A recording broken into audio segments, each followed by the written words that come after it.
বৃষ্টি ভেজা শুভ সকাল বন্ধুরা। আজকে ওয়েদারটা জাস্ট দারুণ, কাল থেকে বৃষ্টি হচ্ছে। তো ভাবলাম আজকে নিরামিষ কিছু নতুন করে বানানো যায়। দেখি কি বানাই, চলো যাই রান্না করে। এবার এই যে দেখুন, আমি একটু আলু সেদ্ধ করে রেখেছি, আর একটু ধনেপাতা, আদা, শসা আর লঙ্কা। তেল গরম করেছি, আদা দিয়েছি, লঙ্কা দিয়েছি, একটু নেড়ে চেড়ে নিচ্ছি ভালো করে।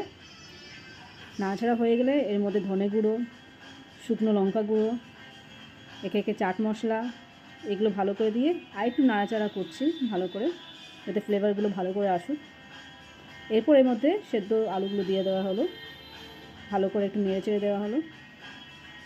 ভালো করে নাড়তে হবে যাতে এই ইনগ্রিডিয়েন্টসগুলো ভালো করে মিশে যাক।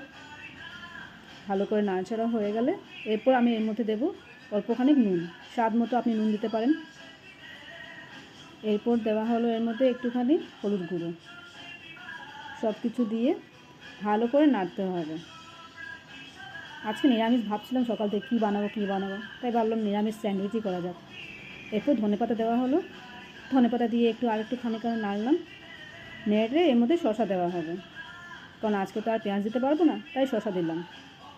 শসা দিয়ে নেড়ে একটু ভালো করে নাড়তে হবে, নেড়ে দিয়ে রেখে দিলাম। এদিকে আবার ব্রেডগুলোকে টোস্ট করে নিচ্ছি। টোস্ট করে নেওয়ার পর এরপর ভালো করে পোরগুলো ফিল করতে হবে। এই দেখুন আমি ফিল করছি, ভালো করে ফিল করে এরকম করে রাখতে হবে। সবগুলো এইভাবে ফিল করে নিচ্ছি। ফিল করে হয়ে গেলে বাটার দেবো, বাটার দিয়ে একে একে ফ্রাই করব। খেতে তো দারুণ হয়েছিল আজকে। এই দেখুন, ডিলিশিয়াস স্যান্ডউইচ রেডি।